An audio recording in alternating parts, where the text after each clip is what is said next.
and I said, "Oh, I didn't even fill your prescription." And I handed it back to him, and he said, "Well, you're going to die a fat ass." Laura, how did you find Carnivore? I found Carnivore actually watching the Joe Rogan experience on my phone, and he was interviewing Dr. Baker. And I had already been keto since 1991, so it'd been 28 years.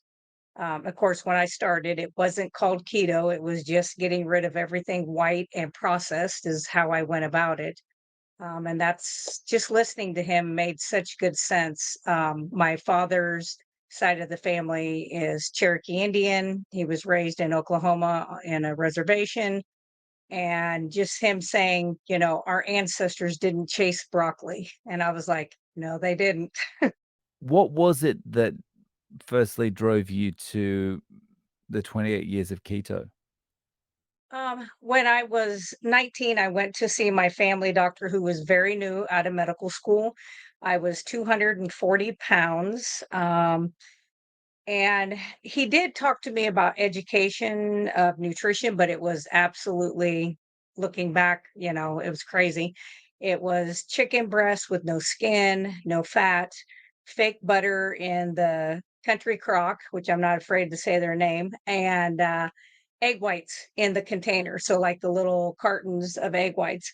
And he says, you do that for a year, you'll come back, you're going to be skinny and healthy. And I was like, sold, I'll do it. So I did that. I came back at 20 and I was 313 pounds. My blood work was horrible. I don't remember my HDL. I just remember that my triglycerides were at least 1,000. That's as high as their meter went back then. And it went there within seconds. So who knows how high it even really was. But I was not a nurse at the time. I'm a nurse now, and I love to poke other people, but I have never been a fan of poking myself. And the first thing out of his mouth when he saw those triglycerides is, you are going to be diabetic. That's a precursor for diabetes. And you will be poking your fingers, 3, 4 times a day and probably on insulin by next year. But I'm going to write you this script, and it was called Lipitor, which had been developed in 1987. So 91, it was still fairly new medicine. And of course, I was young and naive, and I thought of it as an antibiotic. And I said, so how long do I take this? And he just looked at me like I had two heads, and he said, forever. And I was like, I'm 20. I said, I don't intend on living out of a medication bottle. I said, that's not going to be for me. And he says, well, that's your only option. And out the door I went. And I went straight to the library. I lived in a small town of about 15,000 people, but we had a huge library, old library. And I went there because there was no Google in 91. And so I went through all the old medical journals. She brought down these books that were massive. I mean, they were 2 foot wide, 2 to 3 foot tall. They looked like they were on yellow parchment paper. I mean, they were just fabulous reading. It was from 1850 was the first ones that she had, and the last ones that she had that I had any interest in was 1910, because that's about the time that, the three families kind of took over the medical system. So everything prior to that, and I'm talking people are like, really? They knew that in 1850, but they did. It talked about how important cholesterol was for the body, talked about all the hormones needing cholesterol, the brain, the cell membranes, the myelin sheaths around the nerves, how your immune system is so important with vitamin D. I mean, they knew that in 1850, and we act like it's something brand new now. And I'm like, no, they already knew that. They always say, well, back then they just didn't know. They didn't have evidence. They didn't look for things like heart attacks and stuff post-mortem. Yes, they did. They absolutely did. There are thousands and thousands of books showing that they absolutely looked at that kind of stuff. They just didn't find it because it wasn't there. You can't find something if it's not available. But I went there and did that. I spent about 3 weeks, 2 to 3 hours every night after work looking at that stuff. And I came home and I opened up, I had a pantry, and I just looked at everything and I changed my mindset. And I am an all or none personality. So I changed my mindset to anything basically in a box, anything white. I just saw skull and crossbones. And it was like, that is not food, that is poison. And I feel horrible. And I say this all the time. I wish I would have just thrown the stuff away, but I always like to try to help other people. So I took all of that stuff to the food pantry. If I had it to do today, I'd burn it. I wouldn't even have it. But if I had it, I would throw it in the trash. I would have never done that. But in my mind, I was like, it's better than no food at all. But that's kind of what's got us where we're at. We think cheaper food so we can feed masses, which is not truly what they're doing. Just keeping them full is good, but that's not. That's not health. So that's what I did. I did not ever fill the prescription. And in 9 months, without any exercise, and I mean none, none, I was down, I think I was down 90 pounds at that point, and at a year, I was down 153 pounds. Um, yeah, and I went back to see the same doctor, and of course, he was just overjoyed with, how great am I? Was he like, "Those chicken breasts are doing wonders." No, he said, "I told you Lipitor is the drug of choice." He says, "I told you that that is" yeah. He goes, "See?" And like I said, he was fairly new out of medical school, and he didn't know any better because that's what they're taught. Um, Now if I would see him and he would still say that, I'd be even more than I was on him when I fired him. I would be like, shame on you. You should have medical curiosity. When you see something isn't working, you should be digging. But I just told him honestly, I said, no, I changed everything I put in my mouth. And I said, he goes, well, you can't go on a diet and expect it to work. I said, I didn't. I did a lifestyle change, and this is how I intend on eating for the rest of my life. Um, and I said, "Oh, I didn't even fill your prescription." And I handed it back to him. And he said, "Well, you're going to die a fat ass." And I said, "Well, I might, but I'm going to die without a doctor because you're fired." And I just fired him on the spot, and walked out. And, at first, the first year or so after that, I was a little bit butthurt about that. I was like, "Man, a doctor saying that to you." But now, I mean, I'm 53 now, so it's been 33 years, and I'm actually grateful he did that to me at 20, because my personality is, if you tell me I have to do something, I'm not going to do it. If you tell me I can't do something, I'm going to show you I can. So I'm so glad he actually did that to me back when I was that young, because I didn't live the standard American diet like so many people did for so long.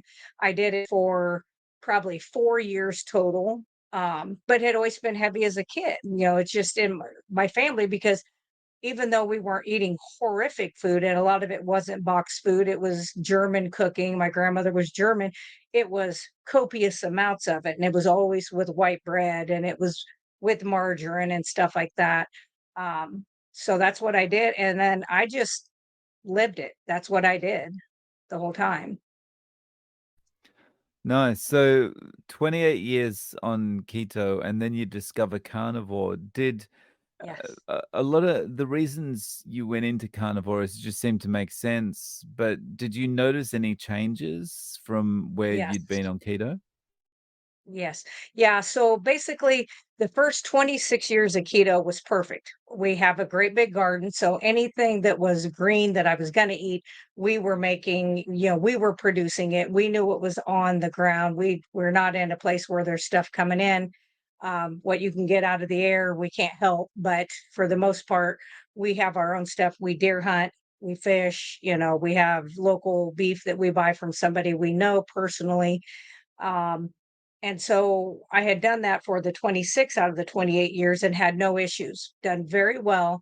The last 2 years, just like everything else, the commercial food industry came in and was like, we got keto bars, we got keto snacks, we got keto treats.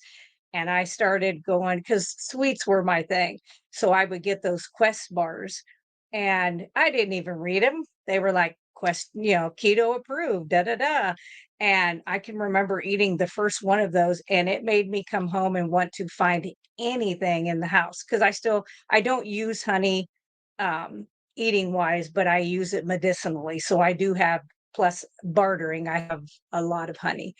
So, but I literally was like, I could have drank that jar of honey. It was just like it induced that I have to have sweet. And then the other thing that I noticed with it, and a lot of it is like the maltodextrin and the fillers and the things like that, caused me to have cystic acne so bad. I mean, it was horrible. Plus, I was getting close. I think I was 47, 48, and getting ready to go through menopause. And I'd already had a partial hysterectomy when I was very young. So, which I knew meant I was going to go through menopause fast. When it hit, it was going to be done and over. But those symptoms of like brain fog and low energy and stuff were really starting to catch up with me. And I had actually done a week of all meat during that time before I saw the Joe Rogan, just because I'm lactose intolerant because of, I think the Indian blood tends to kind of be lactose intolerant. And I just noticed my sinuses would fill whenever I ate cheese or something like that. I can do a very little bit of butter, but I usually make my own ghee. So that doesn't seem to bother me. But so I had done a week of it and I felt really, really good. But then I was like, I was doing all these cooking videos for keto on my Facebook with a friend of mine that lives in Maine, and we would do them together and cook. And so I was like, oh, I'll just make this broccoli cheese soup. And so I made that and I took one bite just to taste it because I was like, I'm just giving it away because I really didn't plan on eating it. And I sat down on the couch that evening to watch whatever was on his channel because I don't watch much TV. So it's whatever's on. I don't pay much attention. And he goes, "You are doing that noise with your sinuses again."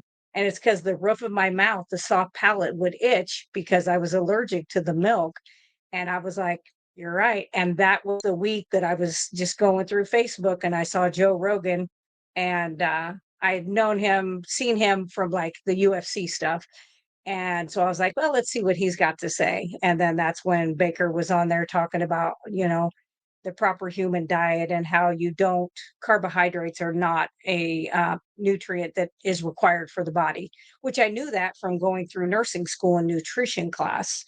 My nutrition teacher, a lot of my teachers didn't really probably care for me because I asked questions that, because if something doesn't make sense, I'm always like, you have to make that make sense to me. Like, I want to know how something works. And I remember her talking about, we had the Bunsen burners out and we were burning fats, proteins, carbs. And she was saying, you have to get it up to this heat on the Bunsen burner. And then that's how you know it equals 1 kcal when it burns. And I'm like, but there's nothing inside me that gets to the height of that heat like a Bunsen burner. So I said, I don't understand how calories, why that even would matter, what the calorie is and what it does. Like, because my body isn't going to do it that way. It's going to break it down with the enzymatic ways of doing things. And she was like, "So what's on the test?" And I'm like, okay. So I basically knew at that point, just regurgitate what they want you to do, regurgitate what's in the book. And when you get out in practice, you do the right thing and you do exactly what you should for people. It's kinda like remember now, think later. Yes. Yes, very much. So that is what I did. And like I said earlier, I have a touch of OCD. And so I am an all or none personality. I don't go outside the lines. I'm very dogmatic in the way I do things. So I was just like, okay. Next day I was like, that's it. And it was deer burger, hamburger, steaks. I was still eating eggs, pork belly, bacon, very little chicken. It was always dark meat. I just never really, chicken and turkey really never did much. It didn't feel like you stayed full when you ate that. I felt, um, and then of course we shoot rabbits, stuff like that, but I don't eat that because same way, it's like you eat it and it's like 10 minutes later you could eat a steak. So I'm like, why would I waste my time? And not that it takes very long to dress them out, but still, I'm just like, eh. So I just kind of naturally, over time, did that. And then I was having trouble with swelling in my knuckles and I was starting to get sinusy again. And I don't remember if it was Adam Lacey from Carnivore Today or if it was Carrie. One of them had somebody on talking about histamine issues. And I was like, makes sense. And I was like, it's probably the egg whites. So, and the bacons and stuff like that. Even the bacon I made, because I would get pork belly and make my own bacon saying, that way I know what's in it, and it's not going to necessarily have the nitrates and nitrites and stuff and the other chemicals or any sugar. And it still did it to me. I can get by with eating like half a strip of bacon, or like if I do a fillet that's got bacon around it, I can take a bite of it. But if I eat more than that, I always get that back in the knuckles and get it in through the sinuses. So that's ultimately what led me to even be more strict. And I went lion about 16 or 17 months ago. And occasionally I'll throw a couple farm fresh egg yolks on like a hamburger. But otherwise, that's it. I don't. And the sad thing is I love salsa and I make salsa. So I did have a spoonful of that on top of a steak last weekend. And it was good, but I noticed that I had swelling in my knuckles the next day. And I was like, dang it. It's interesting you talk about the reaction that you had when you said you're sinusy and it was you kind of it's itchy at the top of your Yes. mouth? Yeah. Yep. The soft So, palate.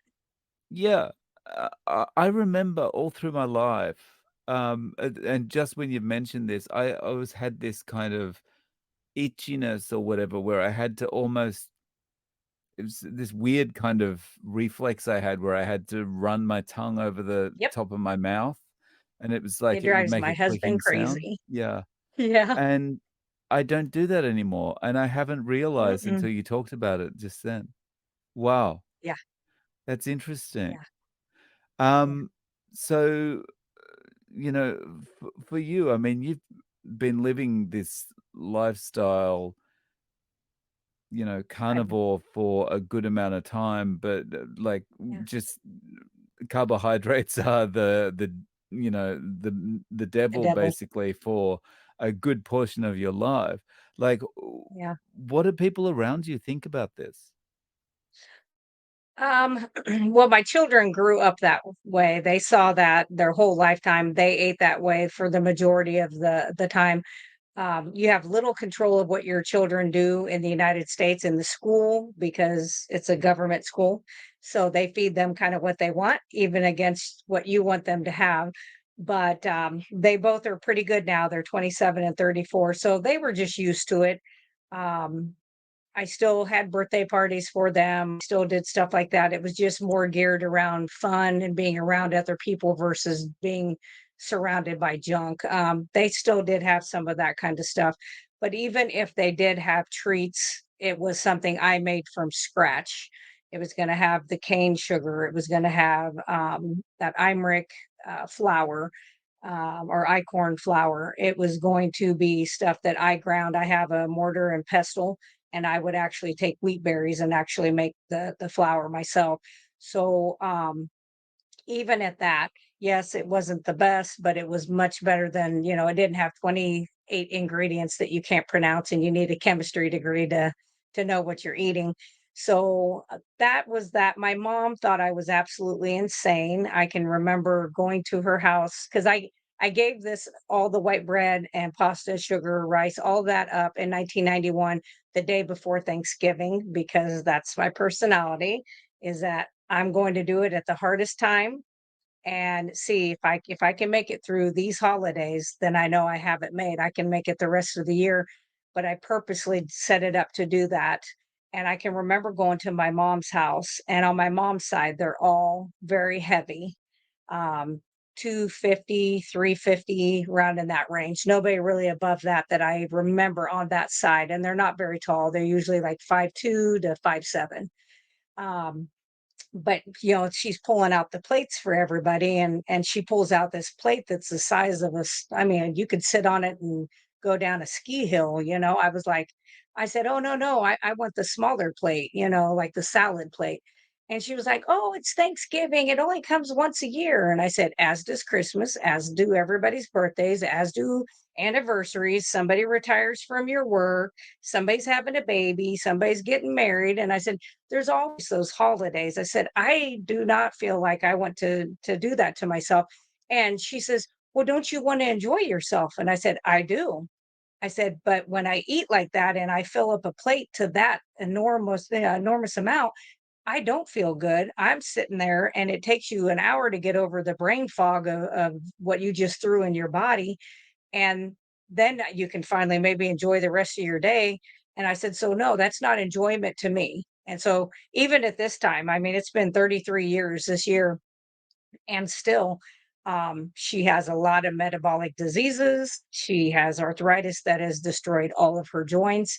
And she's like, "Oh, I know it worked for you, but that doesn't mean it would work for me," even though she has seen all of that work for me and a lot of the people I work with, you know, she has seen, but she just, that that denial of food can be poison. So people I worked with, they were just used to it. They knew that if I brought something in, that it was going to be made with like stevia from my garden. It was going to be made with a flour that wasn't super high in carbs. It was going to be full fat, like if it was like cream cheese frosting for like pumpkin bars I used to make. And they knew when they didn't see me eating it that it was healthy, but it wasn't my level of healthy. But they loved it. You know, they were like, "There's no way that has to have sugar and it has no, it's got a lot of fat, a lot of butter, a lot of good stuff in it." And they all thought I was crazy, but a lot of them are doing the keto way, excuse me, the keto way of eating now. So a lot of them had to get to where they got sick or had something happen before they were willing to do that kind of change, which is what I saw in my career too, because I worked in a cardiac cath lab. So that's where you come if they think you have blockages or if you've coming in and you've had a heart attack or are actively having a heart attack. And then we go in to see if we can put a stent in to open the calcium that's in your arteries, not cholesterol. And that I would educate those people after they would have a heart cath because inevitably we would see all the labs, we would draw everything before, and these people were coming in that looked normal. They weren't obese. But when we would do their heart cath, they were, you could see the visceral fat. It was just crazy. And open heart, it was even worse. How you could see these skinny people and their cholesterol was in the ground. They'd been on statins for 30 years. One lady was a vegan, and I can remember when we extubated her the following morning, and she just was like, "How did this happen to me? I've been a vegan. I've never eaten animal fat. My parents were vegans." She said, I've taken statins for over 30 years." I don't remember, she was 32 or 35. And she says, "How did I have all these blockages?" And I said, "Well, because it's not cholesterol that is the majority of what is blocking the arteries." And I just explained that when an artery gets damaged, the cholesterol goes there, the triglycerides will go there kind of like a real thin band-aid to tell the immune cells to come and try to heal that area. Most of the time, though, if you continue to keep damaging that same blood vessel, they turn into bone like osteocytes inside that vein or artery, and then that draws the calcium and the rest of the minerals that turn into what that hard plaque is. And so I had to explain that to her. And of course, the cardiologist is like, "Shh, shh." They don't want you telling them that because they're selling them simvastatin and Crestor and all these medications and telling them not to eat butter and not to eat animal fat. And I just looked at her and I said, "Well, you've done that for over 30 years and yet you're still here on our table. Isn't that insane for you to think that doing the same thing is going to get you a different outcome?" And she was like, "Well, I don't know how to fix it." And I said, "Well, eat a freaking egg." Like, if you're gonna be vegan, at least add some animal fats and animal proteins that are pretty easily broke down, you know? So I have no idea with her. She never made a repeat visit for us, so I don't really know how hers went. We did have a gentleman who was an over the road truck driver. He drove semi trucks, and he was very heavy. He was a tall gentleman, but he came in with massive blockages that we had to do open heart and bypass, I think, four of his vessels. And I did his education before he was being discharged. And I said, you know, you're eating at these fast food restaurants that are cooking everything in seed oil. You know, what can you do in your truck? Because I said, I don't know what you guys can do. I know there's cigarette lighter holes that you can use to have little cookers and grills and different things like that. And he says, "Oh, absolutely." And I said, "So I made up a plan of all the groceries you could buy that you could do in each town and then resupply your little cooler so that you can do this on the road." Because I said, if you can pull into a McDonald's parking lot, it's no harder to pull into a grocery store and stay to those outside aisles if you have a cooler and you have a way of keeping it cool. And he says, "Yeah, the new trucks have all that, bells and whistles to do that." And so I don't remember the time frame. It was probably close to a year because it was time to come back to have a checkup. And he had lost almost 200 pounds. I did not recognize him. He came up from behind me and put his arms around me and gave me a big bear hug and picked me up off the ground. I was in submission because I didn't want to die. I didn't know who it was or what was happening. And then I turned around and then he has real blonde, spiky hair. And I was like, oh, completely. I mean, the color of his lower legs had been real ruddy purple looking, which is diabetic and kidney and stuff like that. That was normal looking. And he had little teeny beanpole legs. And he says, "I do have one bone to pick with you." And I said, "Are you still on all your medicines?" And he says, "I'm still on a blood thinner because he has, the bypasses." But he says, "I'm off of all of the other medications. I have no high blood pressure. I'm off my diabetes medication." He said, "The only thing I'm mad about," as he said, "I had to go buy new cowboy boots and they're ostrich is the kind he has, and they must be extremely expensive." He says, "That's the worst thing is I had to buy a new wardrobe and I had to buy new cowboy boots." And he says, "But other than that," he says, "it's been great." And he's never had blockages ever since then, even in the places where they did the bypass.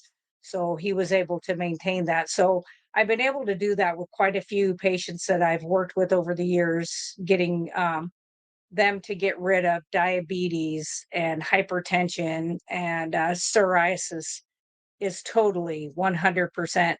I don't know it. I've never seen psoriasis not be a food issue ever. I've had 96-year-olds that had plaque down the front of their legs, and I have seen them change their diet. Um, Most of the time, that's a lactose problem. You're allergic to milks and things like that. And so that's the first thing I start with, and then I kind of baby step them into more of the meats and proteins and higher fats. I did that with the 96-year-old, and in 3 months, the entire plaques on her legs were gone, and she had a stripe of it across her low back.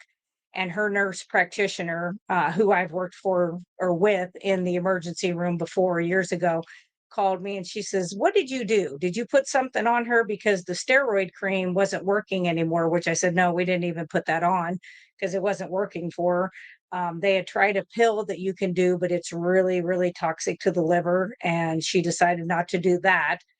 And I said, "No," I said, "we just changed her food. We got rid of the milk products. All dairy is gone. She's on high fat, high protein, and very, very little carbohydrate. Her only carbohydrates are going to come from broccoli. That's the only thing she likes. And she likes it cooked and with butter on it. And it's the only one she does. So she's ketovore, I guess you would call her." Wow, that's awesome.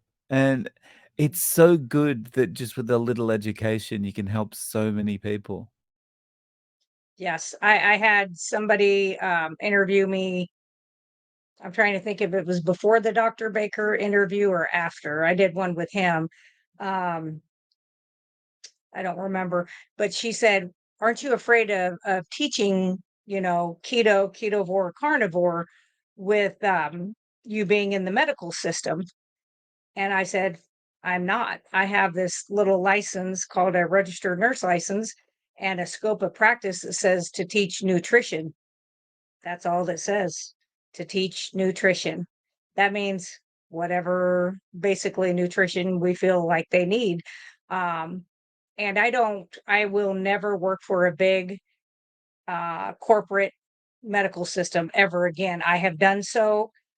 It didn't work out for them because I won't play those kind of games. 21 was an interesting year working in a facility that was, I live in the state of Illinois. So We had a lot of political stuff going on during the COVID stuff, um, and tyrannical things, and I'm like, "Nope, I'm not doing it. You're not making me. You can force me, you can fire me, but I'm not doing something against my will, not to keep a job." So, those kind of facilities, I have no want to work for them, even though, I mean, they did hire us all back. I did go back to that place for a few months, and everybody says, "Why would you go back?" And I said, "Well, it's a lot easier to fight the demon from within than it is on the outside." And I wanted to make sure I helped as many people see the truth behind a lot of the stuff that was being sold to us. Um, and then I went to work. Actually, I got a phone call to see if I wanted to interview for a county health department. And at first I thought, man, those are the people who during COVID were constantly calling you and being like, we have to contact trace. Who were you around? Da, da, da. And I was like, that is not my cup of tea. I'm not that kind of person. I'm not going to do that. And so, first thing in my interview, she says, "Well, what do you know about health departments?" And I said, "This is what I know they did during this time." And she said, "Yep." And she says, "Unfortunately, with Illinois Department of Public Health, there's laws that you have to follow that they had to do that. But come to find out, only 20% of the people that worked in that facility partook in the experimental things that were going on at that time." So I was quite pleased with that. And then I said, I don't mind working here. I didn't even ask them what pay was going to be. I knew it would be much less than what I was making for the bigger facility, of course. But I knew that there'd be autonomy where you go into the homes on your own, which I have done before.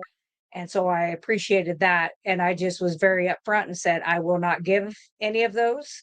I will not take any of those. And if it comes down that they start doing that again, peace out. I've welded, I've been a riveter, I used to build semi trailers.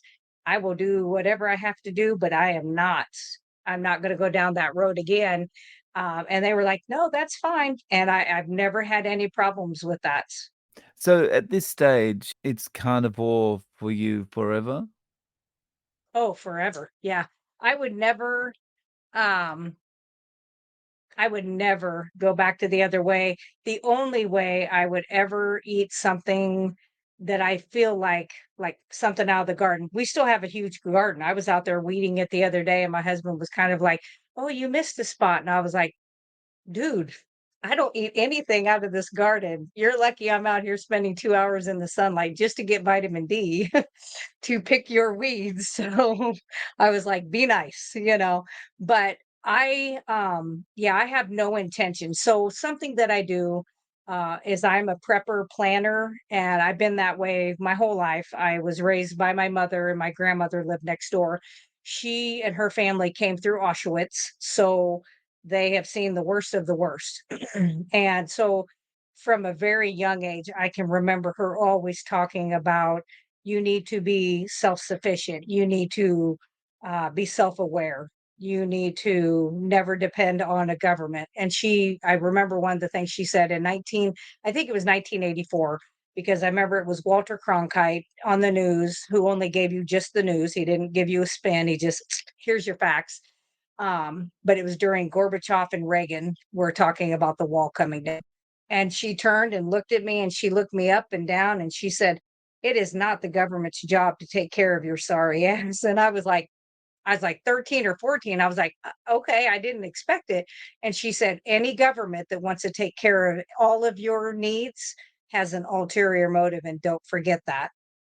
And so I've always just been like, yeah, it's not their job. That they're supposed to protect borders, which we've seen they're doing a fabulous job at that. So I have always been somebody who has prepped. So when I say that I deer hunt, fish, stuff like that, we do have a freezer. We do freeze some of the meat, but the majority of the meat, we actually can it. We cold pack it, it's called. So we pressure cook it into jars, which means it's good for at least 10 years. I can open up a jar that's from 10 years ago and eat it with a fork without ever having to warm it up. You can do that with eggs. I make scrambled eggs, and that was actually another gal. I think it's called Last Day of Normal is her name, her handle on YouTube. and we were doing like a prep video with the lionesses, and we were showing different things that we can, and I make pemmican too, which is kind of an old Indian thing for survival. And she says, "Oh, I do scrambled eggs." And I was like, "What? Scrambled eggs?" So then I followed her channel and watched her how she did that. And so I have also done that with any type of meat that you want in there, and your good salt and a little bit of ribeye fat. And then I also um I do ghee, and then I do tallow. So I do the beef fat, and I had at one time over 100 quarts of tallow. I also have some of the lard that I canned. And so basically that sealed will stay good. Once you've purified it and cleaned it, it will stay good forever, indefinitely. I don't know that it would ever go bad unless you opened it and let air get to it and didn't, you know, put it away. Um, but, and not that I want to eat tallow, but you literally could live by eating tallow if you absolutely had to. So I do plan on doing this forever. I bow hunt, shotgun, muzzle loader, whatever other weaponry, uh, to make sure that I can hunt until there's nothing left, I guess. So, but my intentions are to forever do this. This month is my 5-year carniversary. And like I said, 16 months, 17 months being lion. And I don't, at some point I may try to add back in some of those other items of being like pork, but I don't like the way I feel, so I doubt that I'll do that. Like I said, I can do one little piece of like bacon, or I can do pork rinds if they're like the Max brand that's cooked in the pork grease, that are plain, but I can't do a lot of those and I'm an overdoer on that. So I have to buy the little baby bag, because if I buy the big bag, that hand and crunch, and I'm in trouble. So I just try to avoid that. And that's with doing this lifestyle of limiting junk food for 33 years, and still you can do that. So that's how you know that you're never truly 100% cured if you would ever go back to those ways of doing things. So it's kind of like an alcoholic, you can't offer them a little, "Oh, here's just a little sniff, it'll be fine." No, not fine. Yeah. So, a friend comes to you and says, "I'm gonna get started with this carnivore thing. It looks like it's been really effective for everyone I've seen doing it." What advice would you give them to get started so they can stay the distance? Yeah. So I actually have a website that I do work with my friends and family, and patients and their families and doctors and nurse practitioners to do this too. But I do have a website where I work with people and we go over that stuff. So the first thing I always do is something I told myself to do back in the beginning in 91. And it was, I had a little journal, and I'm not a journaling person. My mother's the writer, that skipped me. But I wrote why. What's my why of doing this? And I actually found it a year ago before I started doing every Monday I do a broadcast with the Fierce Felines called Meaty Mondays, and which is Robin Heron, G. Brown, Rhonda Townsend, and Rebecca Ruiz. And I was like digging through old stuff, and I don't keep a lot of stuff that's not necessary, so things can get thrown away. And then I'm like, man, I don't know what I did with that. It's because if I don't need it, I usually throw it away. But I actually found that old notebook, and it was yellow. It just, because it was almost 32 years old at this point, but it had that what I had wrote in there. About what my why was. And at 20, my why is a whole lot different than what my why would be here. But I do tell everybody, you need to write down your why, and you need to be willing to go against the grain. If you're somebody who succumbs to peer pressure, you will have to work on inner strength first to do that. Um, and then I ask them, you have to know your personality type. You need to know if you're somebody, most of us cannot moderate, or we wouldn't have gotten in the shape we were in to begin with, but there are a few who can. And so I ask them to kind of do some self-searching on what their personality is. And then I tell them, some people jump headlong in, and it's just cut everything out and go carnivore or keto because I work with any ketogenic lifestyle. And so we go there, or I say for a week, get rid of all of the white products, all of the carbohydrates just for breakfast. Do that for a week. Make sure you've got your good salt, whether that's Redmond's, Celtic, Baja Gold, something that's a good mineral salt. I teach them how to make Soleil water to have on their counter to help with the electrolytes. How to have like I have these little things that I give away to all my people, but the little Redmonds carry salt things. And so I'm like, have that available because if you do start to get the keto flu, which is really just your electrolytes being flushed out, to put it under your tongue, a pinch of it under your tongue. Um, and then I tell them that after a week, do the same thing with lunches and try to cut those things out. And then after that, when you get into the third week, you get into all three meals, cutting out all the carbs. And I tell them to do that for at least 2 months and only try to eat when they're truly hungry and to start learning those cues.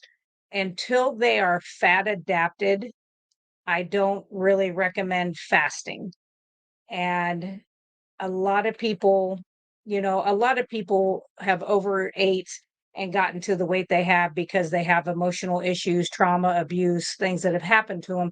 And so, if you're going to do extended fasting, I always tell people you want to make sure you have worked through those other things because if you don't, when you do an extended fast, they will all come at you at one time and you will be working them out whether you want to or not. And sometimes that's a good thing, but not everybody can handle that all at once. So I do kind of hold off on that on most people until I do feel like they're fat adapted. The hardest thing I have found with women, men, it doesn't seem to be trouble. My first client I worked with was a gentleman. Um, Very good about eating the fat and the protein. But with women, we have just been geared year after year seeing these magazine pictures of these little bitty stick people and the fake boobs out to here. And, they're eating a lettuce leaf and no fat. And that has been the hardest thing is to tell people you have to have the fat. You really have to have it. And our hormones, the women I have worked with, I mean, their thyroids are out of whack, their adrenal glands are out of whack. I mean, everything is just off. And I'm like, until you get those things, that's what you have to do first. So I always tell them it's kind of like building blocks, and you have to start with your basement and work your way up. You're not going to get to this top point. You can't put the trusses on if you don't have the walls first, and you can't put the walls up if you don't have the basement. So I just kind of go through it that way. And I try to explain it um, in layman's terms, even though I've been a nurse for 21 years, I've been this way longer than I've been a nurse. So with men, most of the time I'm an old gearhead. So I worked on cars and motors, and I still do. Actually, we just changed, um, we put brakes on my husband's truck yesterday and a wheel bearing. So we still do that kind of stuff. Yeah. And so when I'm explaining the heart, because the heart is like my favorite thing in the body, which is why I worked in the cardiac cath lab. So I explain it in car terms with men when it comes to how the pipes work and why we want to do those kinds of things. Um, and then with ladies, a lot of times I kind of pay attention to if I'm in their home, I can see like they have big flower gardens, and I'm like, okay, we'll put it in garden hose terms and we'll put it in these kind of terms that make sense to them so that it's tangible. It's something they can do. The other thing I do have a scale that's called Renfo, I think is the name brand of it, that's supposed to be able to measure like your fat and your muscle weight and stuff like that. I'm not sure how accurate it is. I know some people who have done those scales and then went to that Hack Your Health and did the DEXA scan. It was completely like 50% off from what they were seeing on their scale. So I've never been a fan of the scale. I threw that woman away many, many decades ago and just bought this one, maybe 6 months ago, just to kind of see how my bone density, stuff like that. But I really don't do it. So I tell people, taking before pictures, have somebody take pictures of them from all angles, and then also taking actual measurements, even of the neck, because my neck lost 3 inches off of it. And I didn't have like some necks that you see, but I mean, I lost a lot off of those places. So that is something else. I just say, we're more important than the number on the scale. And, everybody and the doctor's offices and insurance companies go by your BMI, which drives me insane because when I gave up all the bad food, I think I was 20 when I did that. I was 39 when I started running and doing kickboxing and lifting weights and stuff. And so my body fat was, I mean, 20%, maybe 19 or 20%. I'm 5'6". I was down to like 121 pounds. I looked horrible. I mean, I had lots of muscle, but I looked like Skeletor. I mean, I just looked sick. And this was during keto. And I went to the doctor and I had been lifting. And so my BMI, he said, "Well, you're above 24 for your BMI because," and I said, "Yeah, but it's biceps." And I mean, I went like that and he's like, "Oh." I mean, it was a better bicep than he had. And I said, "And what about my bones?" Like, first of all, I have German blood and Indian blood, and I think we probably got pretty damn good bones and solid bones. And he was like, "Oh, we don't take that into account." And I said, "Well, that's convenient."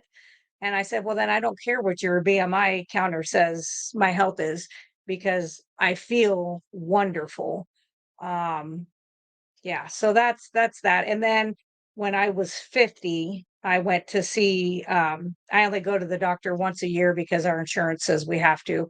Otherwise, the only time I'm going to see them is if I'm cutting a limb off, catastrophic something happens, but I don't see that happening.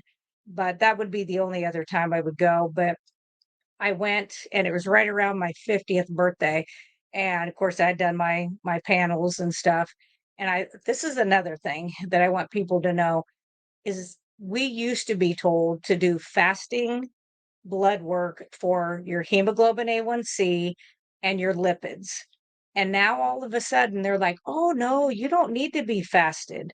Well, I promise you, I tested that out to see what the difference was because we do labs where I work. So I did them there not fasted. The very next day, them fasted at the other place, and it was completely different. Um, so I was like, that throws it off. So it really should be fasted. That is the right way of doing it. I know why they've changed it because hey, you're going to get more people on Lipitor and on metformin for diabetes. If you can do it and they've had a muffin in the morning and an orange juice, their numbers are going to be real good for you. So, but she looked at my blood work. I already had seen the copy of what my blood work was for hers, and my total cholesterol was 368.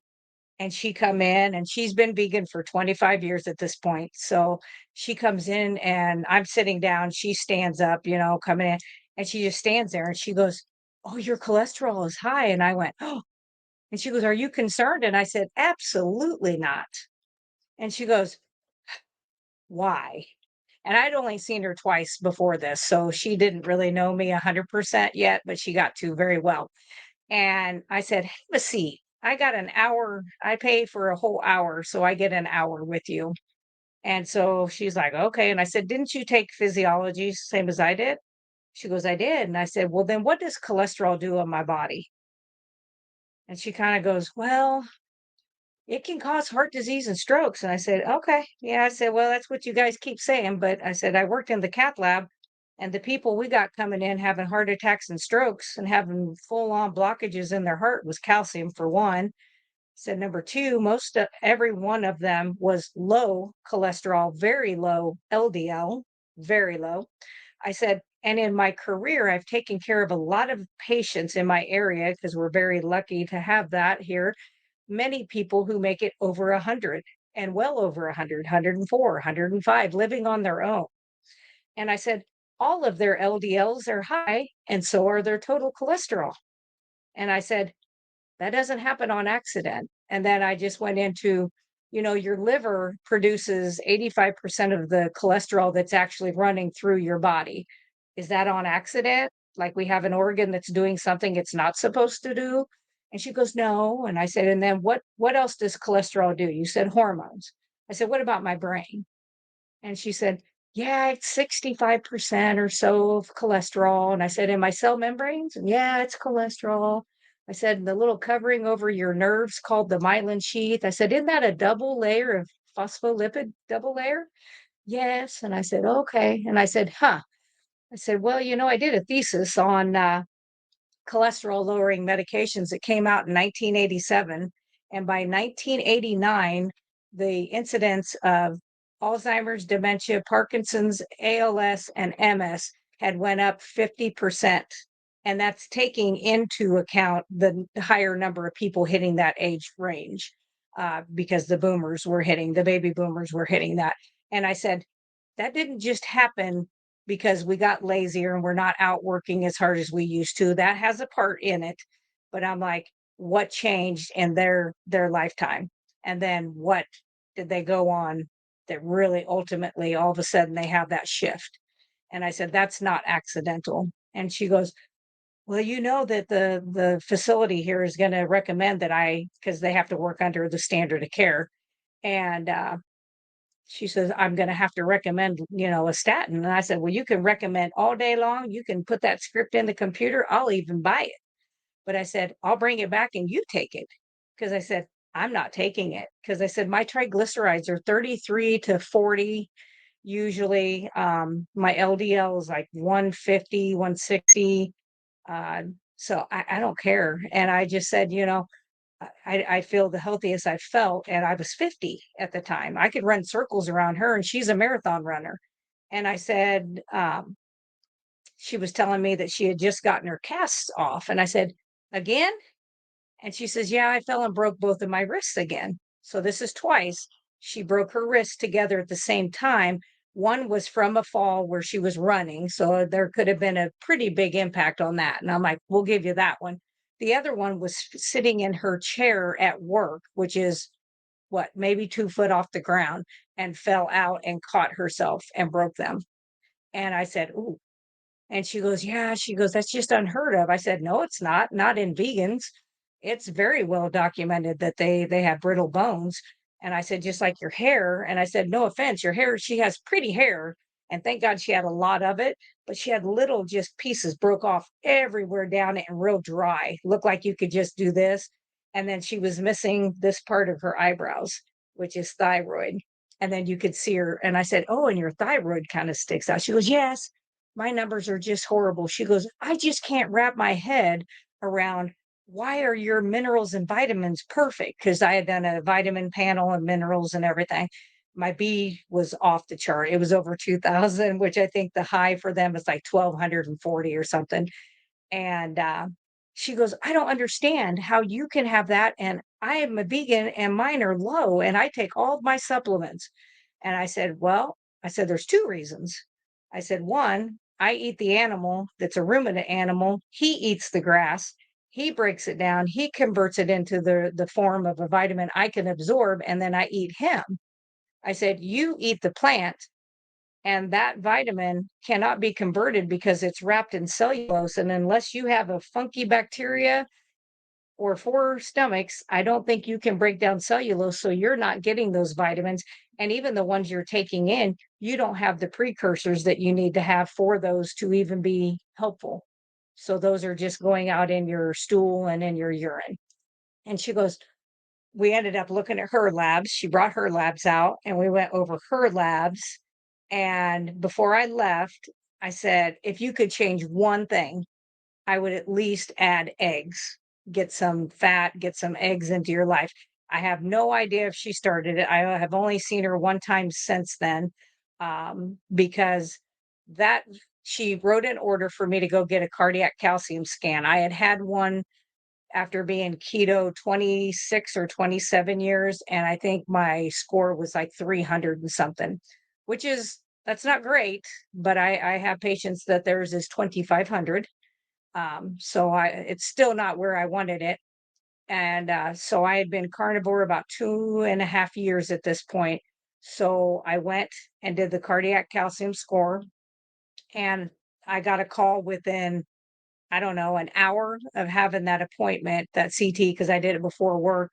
And the lady on the line's like, "Hey, I think we made a mistake. I thought I was going to have to go back out and have it done again. They don't use any kind of contrast or anything." And I said, "What?" And she says, "We have your birthday down wrong." And I said, "No, my birthday's correct because I'm in the computer. I work here. Like, you have my correct information." And she says, "Well, you're going to have to tell me your birthday because I don't think we have it in here right." I said, "I'm looking in the computer. It's April 7th, 71." And she says, "And that's accurate?" I said, "Yes." I said, "I'm 50." And she says, "We're going to have to send this on to Springfield, Illinois, which is a much bigger city than where I was at, to their radiologist." And I said, "Do I have something going on? Like, is there something you're not telling me? You know?" And she's like, "No, no, no. We'll just have him read and go over it." Okay. So about 1 o'clock that afternoon, I got a phone call from this gentleman, and he starts out by saying the same spiel. "I think we have the wrong information. You may have to redo, da da da." And I was like, "If you're talking about the birthday, it is April 7th, 1971. That is correct." And he said, "Really?" And he was Indian descent, you know. So he says, "Really?" I said, "Yeah." And he says, "Do you have a fax machine right there?" I said, "I do." And I gave him the number. And so he had me read it. And so the first, he says, "Read the first paragraph there." And it was like, out of 148,000 people that have had this test within the age range of 45 to 55, I could be compared to nobody. And I was like, "Well, what the hell does that even mean?" Like, to me, I was like, "I don't know what that means." Like, I couldn't be compared to anybody. Well, that's okay. That doesn't surprise me. I'm a little off. So I would expect to be kind of unique. But then he says, "Now read down those next ones." And it had each of the arteries listed that they look at, the five main arteries. And he said, "Look at the value next to those." And so I'm looking, and every one of them was a zero. And then at the very end, it said, "Your absolute cardiac score, hard plaque and soft plaque, is zero." And I said, "How can that be?" I said, "Because let me tell you what I'd been eating for 2.5 years." Now, he was Hindu, so they're not big into a lot of the meat stuff. But he said, "That doesn't surprise me. I was not educated in the United States. I was educated there." And he says, "We know what nutrition plays." And I was like, "Okay." Wow, very Mm, interesting. Oh, yeah. and congratulations on the result. Yes. Yes. Wow. I'm gonna do another one in a couple years. Mm. So, Laura, can you tell us a little bit about your YouTube channel and what kind of videos you've got on there and where can we find you? Yeah. So, my YouTube channel is Healthy Carnivore, and I do all kinds of videos. So, I have videos on there about government tyranny and standing up against those things, Second Amendment rights. Then the majority, because I moved some of those off. I put those to private because some people are like, "Oh my God." And I'm like, "Calm down. I'm not shooting anybody. I will protect myself, but I'll protect you when you need it because you're going to need it." But most of my videos are of me prepping. I go over vitamins. I go over nutritional facts. I go over like the salts and the things that we've been lied to. I go over foods and what's in them, then what the poisons are. I go over body products and the stuff that is in that is also so dangerous for the skin. Years ago, I started making like my own deodorant, my own shampoo, lotions, tooth powder. I make a remineralizing tooth powder, facial serum, and I had over 100 quarts of tallow. So I started making this in bulk and giving it away to my patients and my family and friends. And then one of the gals that I'm on the Meaty Mondays with, she said, "Well, why don't you sell these things?" And I said, "I am horrible at selling things because I don't care to make a profit. I would never be a good business person, like to go into business to make money. I would just be okay with breaking even, which is what I do.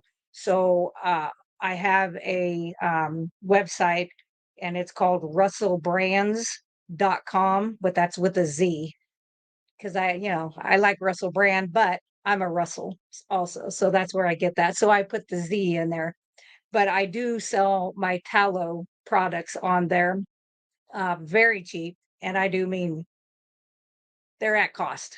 They're definitely at cost, but I do that on purpose because when I first started out when I was young, I was very low income, and couldn't afford a lot of those things. And I also do videos showing making these things. And this is exactly how much you do it. If you want to make it on your own and you have these items, go for it. That's great. But I do sell the ones to the people who don't have all those items, because a lot of people don't want to have all of those items. But with me being a prepper, I had mountains of bentonite clay, which is part of what I use for the remineralizing tooth powders and stuff. Um, which I actually have a dental hygienist now following me, because he's like, yeah, I've seen that work. I actually saw a patient of yours that has been using it for 2 years.